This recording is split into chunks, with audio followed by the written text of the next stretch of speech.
19-cu sualın izahı ilə davam edək. Sualda fx və gx-in qrafikləri verilib, gx-in düsturu verilib. Fikir verin, yazmışam. Fx-in düsturu yoxdur. Burada əsas olan nədir? Funksiyaların kəsişməsidir. Funksiyalar kəsişəndə ümumiyyətlə yadınızda saxlayın, sistem həll etmək lazımdır. Və əgər şəkil verilibsə, kəsişdiyi nöqtələrə fikir vermək lazımdır. Kəsişdiyi nöqtələrdə uyğun olaraq koordinatlar eyni olur. Yəni, x-lər də eyni olur, y-lər də eyni olur. Yəni, f-1 ilə c-1-in cavabı eynidir. Bunu da hesablasaq, nə edir? 3 eləyir. Sonra fikir verin, x-in 3 qiymətində kəsişirlər. Deməli, f3 ilə j3-ün cavabı eynidir.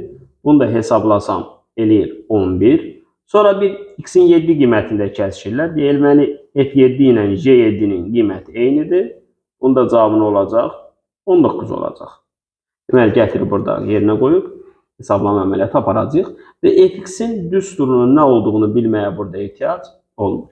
Kəsişəndə bu A nöqtəsində kəsişirlərsə, bunların x-ləri hər iki funksiya üçün eynidir, y-lər də nədir? Eynidir.